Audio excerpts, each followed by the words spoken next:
Let's welcome Professor Thorsten Joachim. Thank you very much.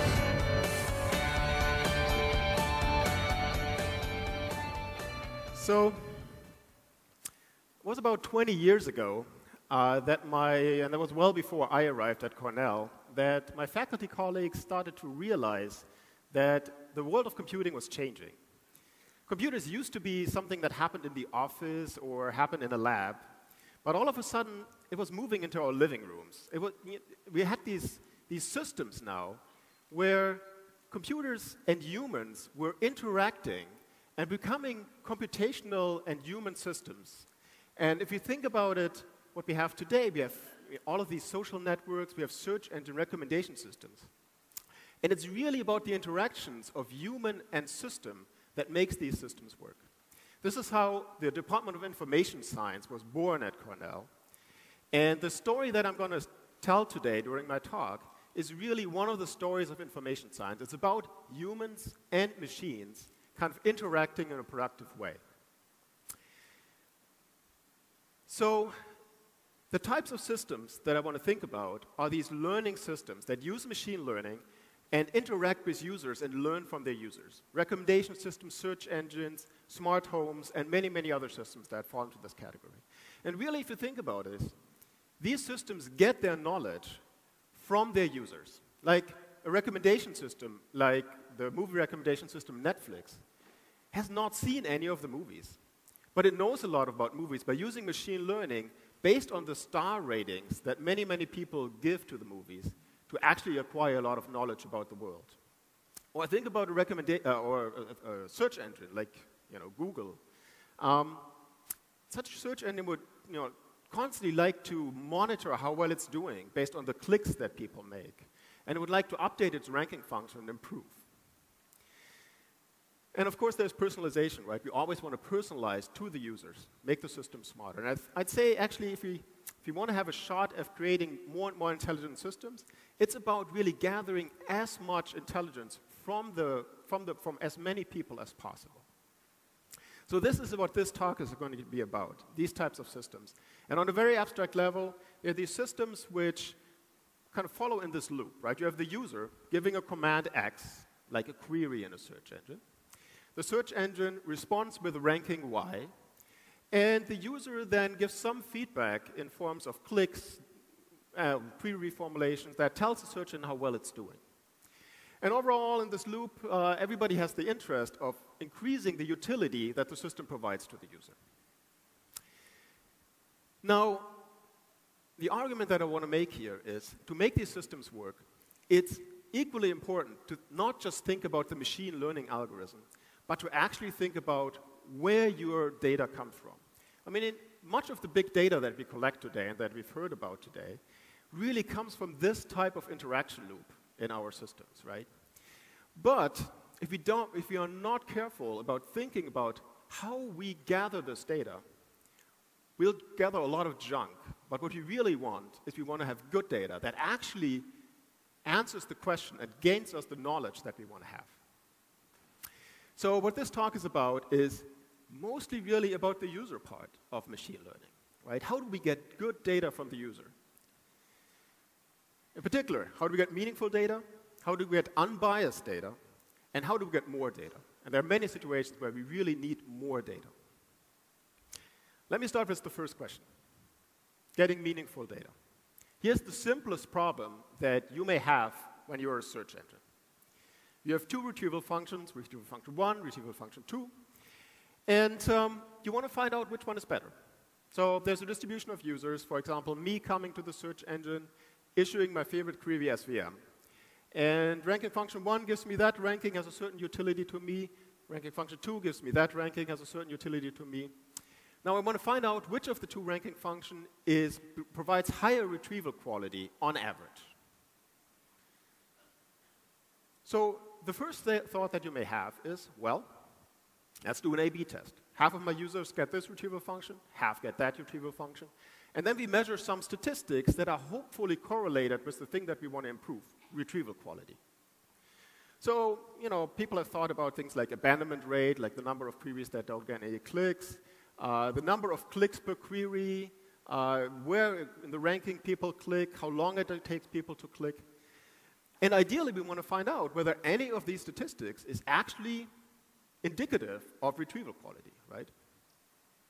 Anybody have a guess? Is any of these statistics related to retrieval quality? Who thinks yes? Who thinks no? A lot of people don't know, which is exactly the point where we were as well. So we wanted to find out whether any of these statistics actually does work. So what we needed is we needed to run an experiment. And so we implemented our own search engine, which is the arXiv full text search. arXiv is this repository of scientific papers that you may have used as well. And so we built the search engine. And one of my PhD students, Philip Rodlinski, he hand-tuned a retrieval function that gave different weights to like author matches versus title matches versus abstract matches. And that is our original retrieval function here. And at some point, Philip didn't know how to make it any better. But he knew how to make it worse. That's pretty easy, right? So what he did was he took two results from the top of the ranking and swapped them with two results from the bottom of the first page. And under very mild assumptions, that makes retrieval quality worse. And he did this even more with 4 swaps. So now we have, by construction, a retrieval function original that is better than swap 2, that is better than swap 4. We did this again. Took the original retrieval function, threw away all of the field weights, that's flat, that makes it worse, and then we took the results from flat and randomized their order of the top 10. So we have another triple where we know by construction original is better than flat, is better than randomized. And now we fielded these retrieval functions in a user study and collected all of these statistics. And here are the results. So down here, we have the different statistics. And here's the value of the statistic. And the blue bars here are the first triple of retrieval functions where we know the order of retrieval quality. And the red bar is the second triple, again, of known retrieval quality. And these little whiskers on top indicate how you may have thought that these statistics change if you decrease retrieval quality. Well, if you look at that plot, they don't, right? There wasn't actually a single statistic that reliably reflected the known order of retrieval quality that we knew by construction. That's a bit of a bummer. But maybe we just didn't have enough data, right? We just had a few thousand queries, it's a small search engine. Maybe if we had not thousands of queries, but tens of millions of queries, maybe then it would work, right? Chappell and others actually did a very similar study on the Yahoo search engine with tens of millions of queries, but essentially came to the same conclusion. There wasn't a single statistic that very kind of in a satisfactory way reflected retrieval quality. I mean, some of these statistics are useful for other purposes, but they don't reflect retrieval quality by themselves. Okay, so back to the drawing board. So what should we actually do if you want to decide whether one retrieval function is better than another? I'd argue that, well, the first thing that we should really think about is if you want to measure something about clicks, we should actually really think about how do people make clicks, right? What's the connection between utility that we want to measure, or retrieval quality, and the action that we can observe, the clicks? And that gets us into models of choice and into microeconomics. So the basic model of choice from microeconomics is that of rational choice. So rational choice says if you have a set of alternatives, then you can model people's behavior as if they were maximizing some utility function that's underlying. So basically, they would look at all the options, and then they pick the one that has the highest value to them, that utility. Now, for web search, that's a little far-fetched, right? People are making the decision to click under time constraints, and they, you're just looking at the abstracts there, so really you only have an approximate notion of utility. So if you have kind of constraints on this rational choice model, you would call it a bounded rational choice model. And that probably fits better what we actually have in web search here. And then there are a lot of behavioral issues that also bias the selections that people make, like framing, fairness, loss aversion, lots more. But let's ignore those for now, because these bounded rationality models are actually going to be quite useful, as we'll see.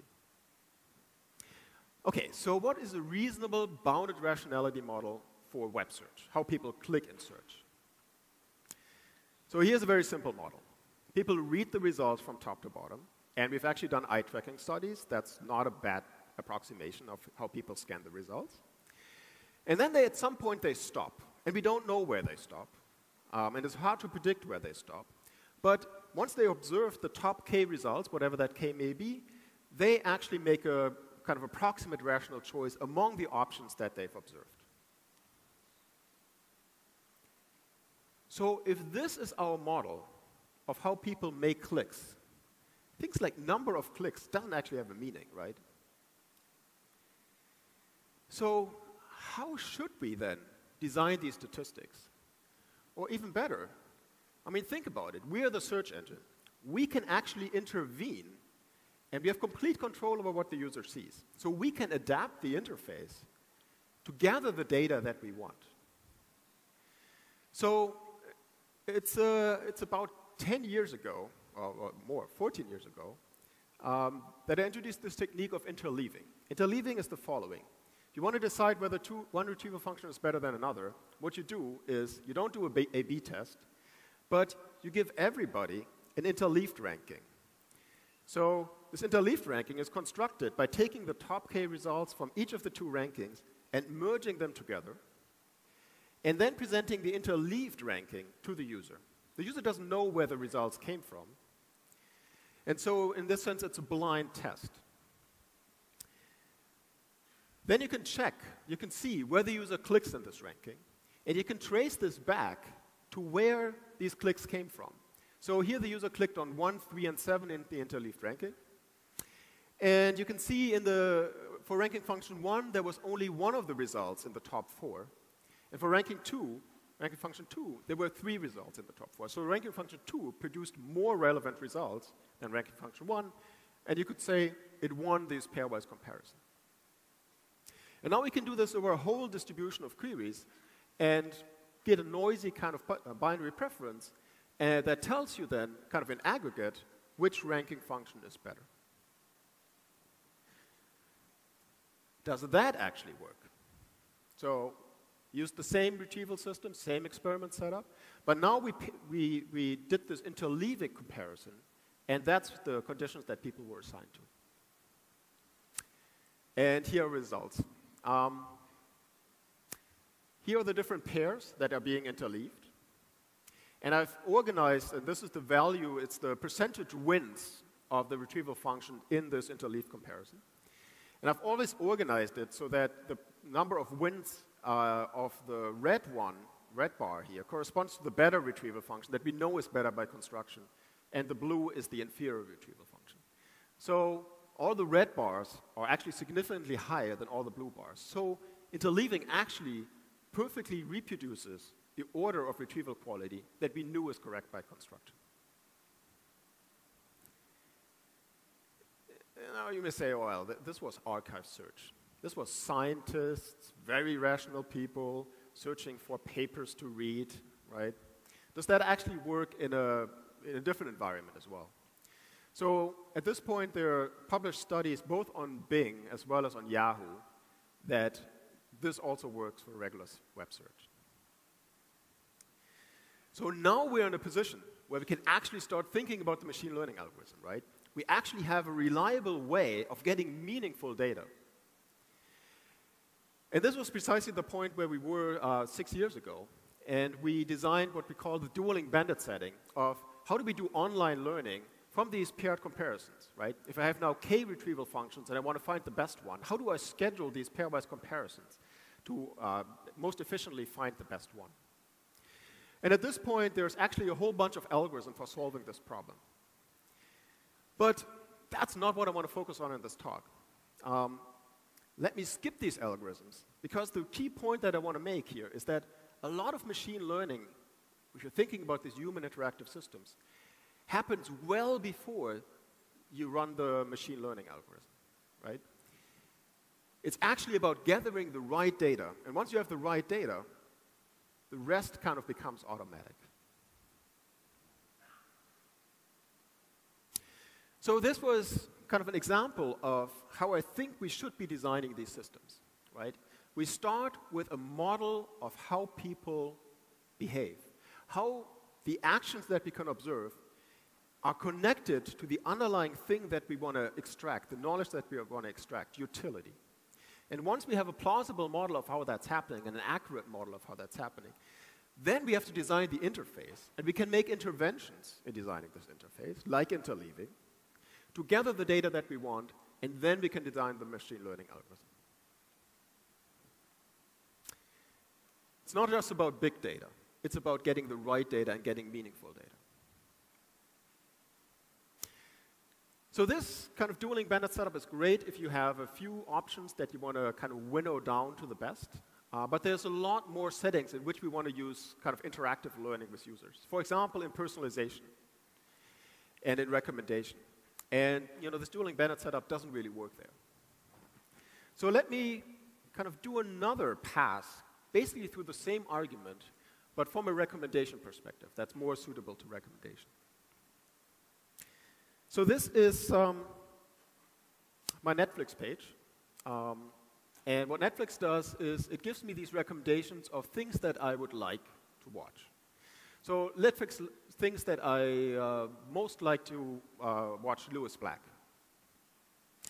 Now, the way that I pick a movie to watch, or a show to watch, on any particular night is, well, I look at these recommendations, but I don't just blindly follow the recommendation of the system, but I browse around. I'd go like, oh, Lie to Me. That kind of looks interesting. And I click on that, and at the bottom of the page, there's more shows like Lie to Me. And I would browse around for 5 minutes. And at the end of these 5 minutes, I would pick the show to watch that I like best. Right? And let's say in this case it was Awake. So the way you can think about this as a boundedly rational choice model is that given the set of all movies that Netflix has, the algorithm started me out at a particular point. That's the recommendation it made, Lewis Black. Then I explored part of the collection in a self-directed way. And then I made a utility-maximizing choice of picking the Y bar that I like best. So the way that you interpret that as feedback is that Y bar has at least slightly higher utility than the Y that the recommendation that the system gave to me to start out with. But note that this Y bar is not the optimal prediction. The optimal prediction may be something that I haven't seen during my session, right? So I can't assume that this Y star is, that we actually get this Y star, which is the optimal prediction. So we call this the coactive feedback model. Always get a slight improvement to the prediction that the system made. You can think about it in the same way also about other kind of settings. So for example, let's take web search again. Let's say we see the user clicking on this link. Then it's fair to assume that if we constructed a ranking where this link was promoted by one position, the user would have liked this ranking better than the ranking that we actually did present, right? So we again have a pairwise preference, but the user gives us a Y bar, a slightly improved ranking, over the ranking that the system presented. Or think about machine translation. So my parents, I'm from Germany, my parents speak only German. And so I often have pieces of English text that I want to translate for them into German. So the easiest way to do this is to copy-paste this into Google Translate. And here's the German translation that Google Translate gives. If anybody reads German, it's not a good translation. It actually doesn't get the same meaning across as this piece of text. So what I would typically do is I would fix it up, right? I would fix it up just enough so that it becomes understandable. So this is by no means the optimal translation. It's not beautiful. But it's a better translation than what the system originally predicted, right? So we again have this coactive feedback setting where this y bar that the user constructed for me is slightly better than the prediction that the system made.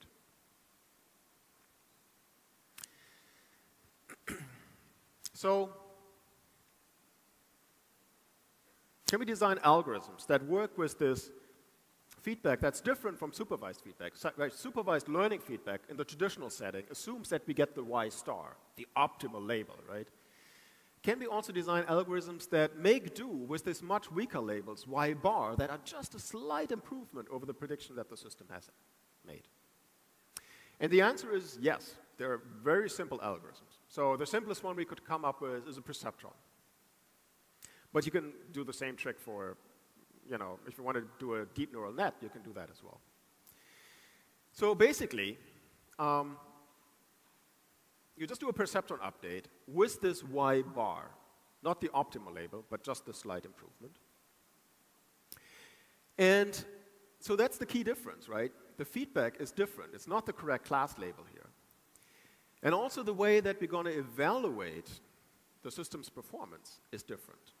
We can't talk about misclassification rate anymore, but we have to now talk about some kind of measure of how much, in terms of utility, are we predicting in a suboptimal way.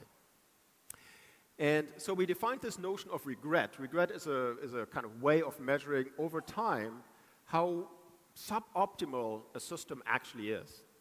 And regret is something that you want to decay to 0 or to some small value over time as the system learns, that it approaches optimal predictions. So the regret is defined as take the utility of the optimal thing that the system could have done and subtract the utility of the action that the system actually took, right? And hopefully the difference isn't too large. So that's going to be our notion of quality of the system.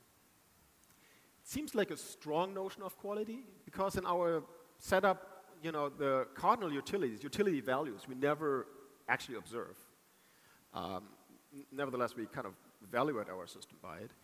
And we also typically don't get the y star here that we're benchmarking ourselves against.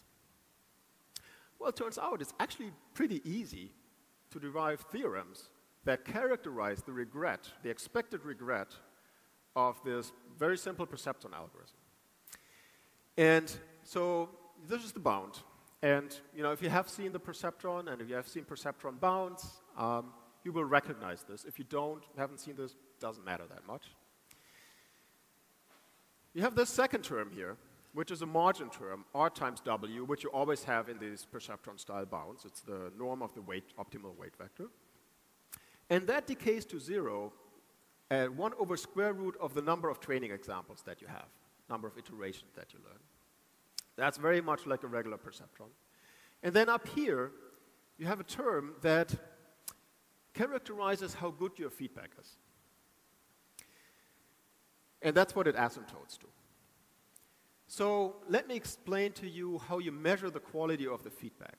So we have this definition of psi approximately alpha informative feedback. That was a mouthful of a name, so we should have come up with something better. But instead of telling you what this formula actually means here, that's the formal definition, let me tell you in terms of a picture what this definition of feedback quality means. So here we have the utility scale, and at the top end we have the optimal prediction. That's the thing that gets you the maximum utility, the best prediction. The system's prediction is somewhere below there typically, right?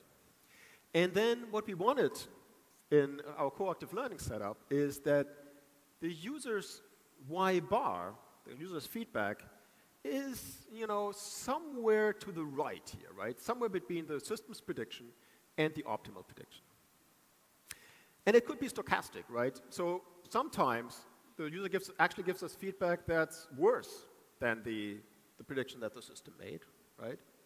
But what we require is that in expectation, the user's feedback is better than what the system presented.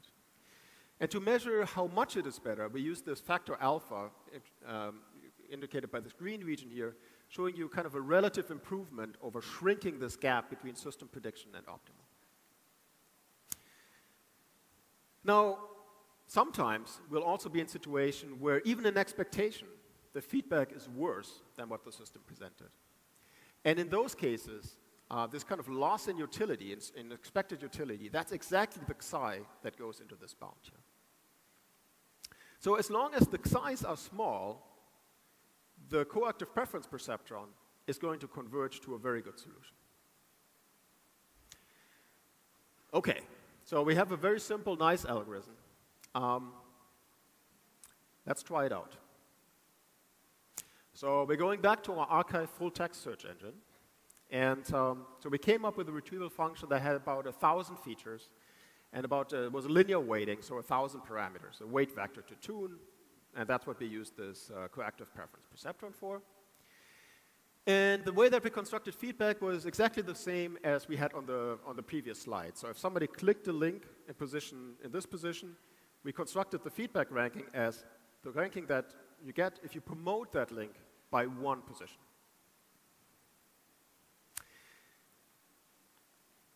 We had to do evaluation, right? We actually wanted to know whether the learning system is actually improving. So the way that we did that is that in every odd iteration, we did coactive learning, did the perceptron. But then in every even iteration, we took the current learned system and interleaved its prediction, or its ranking, with the baseline ranker, this original ranker that we had before, this hand-tuned ranker. So that in every second iteration, we could basically check whether we're doing better or how much better or how much worse we're doing than the baseline. And ideally, we'd then see that over time, we start beating the baseline more and more and more, right? That was our idea. Here's what happened. This is the number of feedback iterations of the coactive preference perceptron. This is the win ratio. A win ratio of 1 is losing as often as you win against the baseline. So it doesn't work, right? It just, it hovers around the baseline. It doesn't actually improve over the baseline. And in hindsight, we should have seen this coming. We had the theory to actually realize that we may be in for a problem. And let me explain to you what the problem is.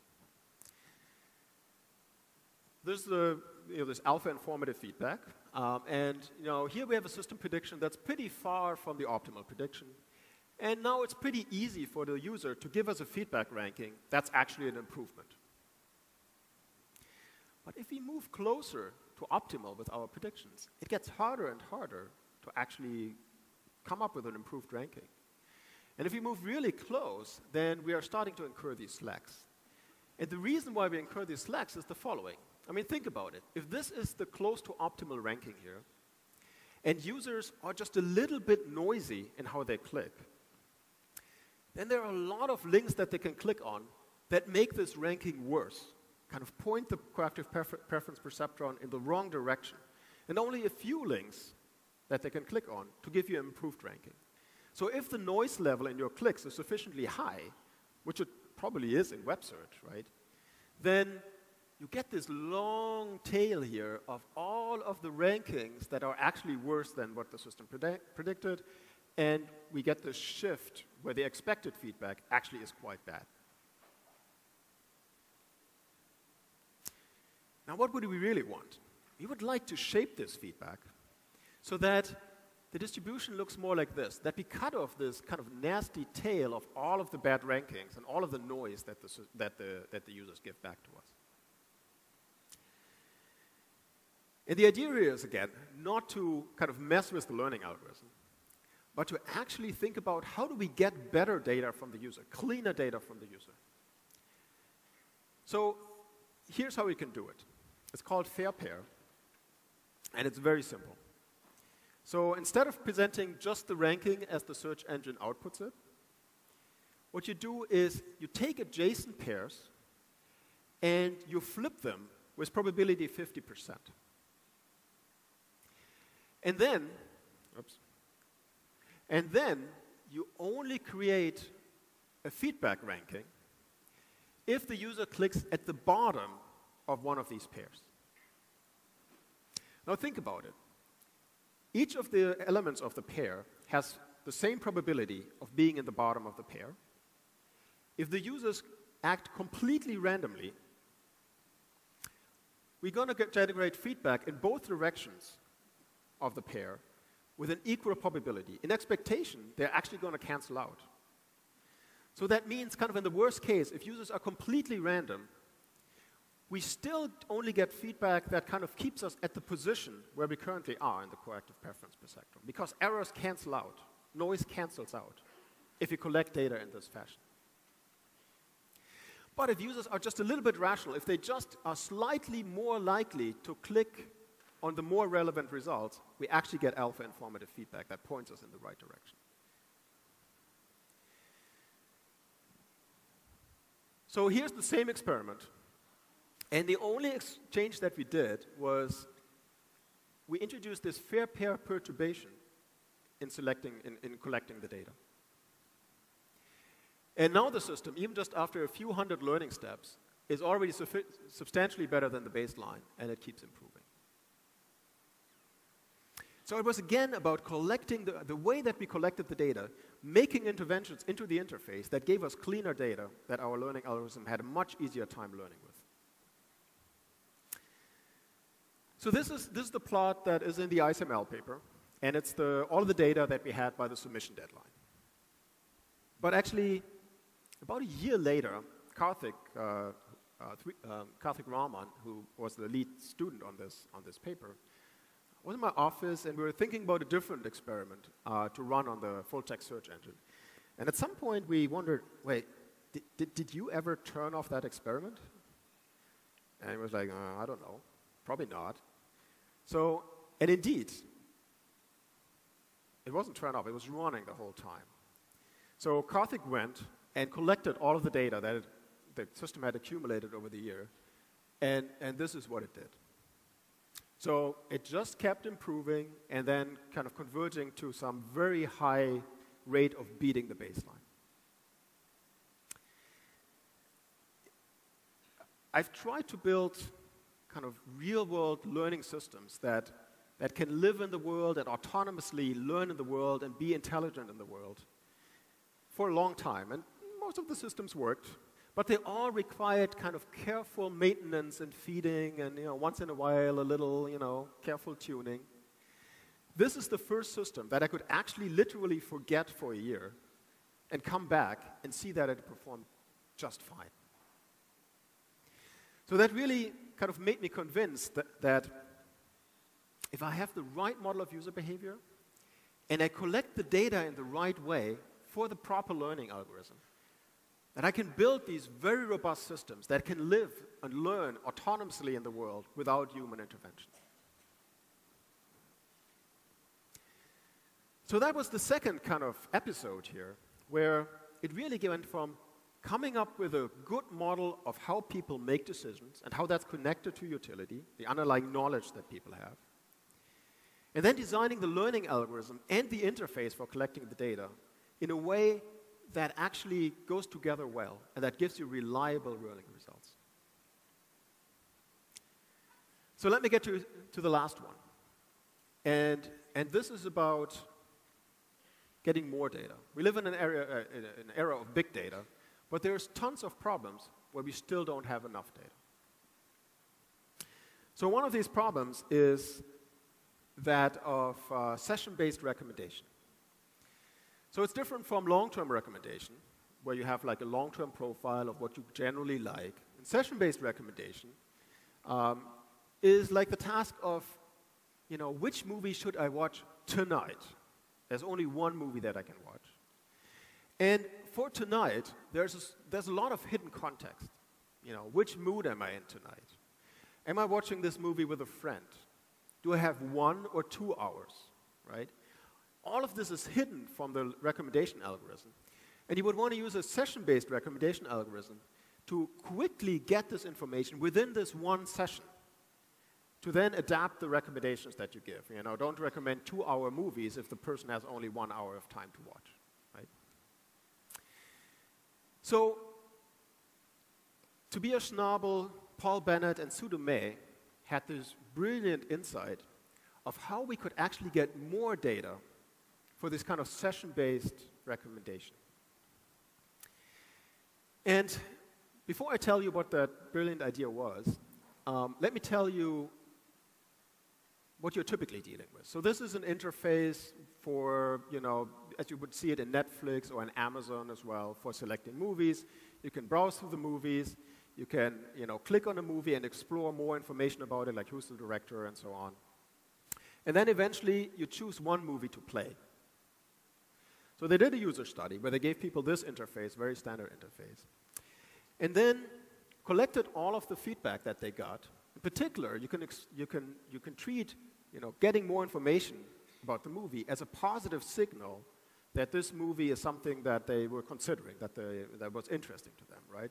So we have positive feedback of movies they explored and movies that they saw, but that they skipped, that they didn't interact with. And this interface, this is basically the only type of kind of feedback data that you have. So they trained a ranking SVM based on this feedback data. And then to test how well this predicts, we took the movie that the user actually chose in the end and embedded it in 99 other random movies. And then we had the ranking SVM predict which of these 100 movies was the one that the user chose. Basically, it was a ranking task. So rank the chosen movie as high to the top as possible. And here are the results. This is mean reciprocal rank. It's a measure of how well it ranks. And you get a tiny improvement from learning, right? If you take a random ranking, that gives you a mean reciprocal rank of 0.052. If you do this learning, you get at 0.063. Not very impressive. And the reason is simple, right? An average session had only 2.75 movies that it had positive feedback on.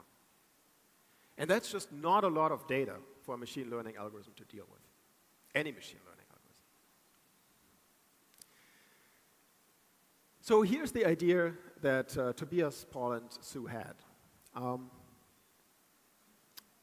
There's research from psychology, or theory from psychology, that suggests that for people to keep things in short-term memory is actually work. It's cost. And we are not very good at keeping things in short-term memory. So they came up with the idea of providing a shortlist to the user. So a shortlist being a kind of short-term digital memory where people could, add movies that they would like to have under consideration for this one session. And then they could later go back and, make a final selection from these movies. A very, very interesting but very simple idea, right? Now we have 3 questions. The first question is, was this psychological theory actually right? Do users appreciate this kind of digital short-term memory that helps them augment their abilities to keep track of things within one session? Second question is, do they actually make use of the shortlist so that we get more data? And the final question is, does this additional data actually get us better retrieval quality? So let's start with the first question. So in this user study, the subjects were exposed to both interfaces, the one without the shortlist and with the shortlist. And after the study was over, they were asked which of the 2 interfaces they preferred. And as you can see, they had a very strong preference for the shortlist. They actually really liked the shortlist. And there were a lot of interesting quotes, people explaining their choice here, why they what they prefer. And this was a particularly nice one. In each round, it really made me confident that I wasn't losing track of a good movie in the shifting sands of my short-term memory. Very poetic. So people like the interface. Interestingly, if you ask them, how satisfied are you with the choices, the movies that you actually selected when you were under these 2 conditions, the 2 different interfaces? They also strongly prefer the movies that they selected when they had the shortlist available, right? So the user thought that they were making better decisions with the shortlist. Okay, so that's good. So people like it. does this liking it actually translate into using it? And the answer is a pretty clear yes. So in 93% of the sessions where a shortlist was available, people actually did use the shortlist. And that roughly doubled the amount of data that the recommendation algorithm had available, right? So if you take now examined and shortlisted, both as positive signals, the amount of data, positive data that you have actually doubles. If you now give this to a ranking SVM and train them on both kind of sorts of positive data, you actually also get basically a doubling in the mean reciprocal rank. So you're doubling, in this sense, the recommendation performance as well. So this was yet another example where you're going from understanding people's decision processes, here in a sense of a cognitive limitation that they have, designing the interface with the purpose of collecting the right amount of data. So let me wrap up. I think all of these three examples are kind of making the point that if we want to build these intelligent systems that gather intelligence from their users and augment, basically, and really kind of make an effort to go towards gathering more and more real-world knowledge that makes these systems more and more intelligent, I think it's equally important to think about all three components of this machine learning system. Without any of these components, none of this would have worked. And the first one is, of course, that if we wanted to learn from user behavior, we have to have a reasonable model how, in that particular situation, the observable actions are connected to utility, to the knowledge that we want to get from the user. And utility basically encodes the knowledge in an actionable way of biases and limitations that people have to augment their abilities. Then we need to design, based on these insights, we need to design the interface. And we can do interventions like interleaving or fair pair to get the data that we want. We can shape the data distribution. And with the wrong data, no learning algorithm is going to work. So we have to get the right data. And so we have to worry about these two things. And then finally, we can think about the learning algorithm. But as I've tried to make the point here in this talk, really much of the action happens well before you actually start with the learning algorithm. So this is really a way of getting large-scale data, much larger than you could ever get by hand labeling, directly from the users. And I think this is an interesting path to building these intelligent systems.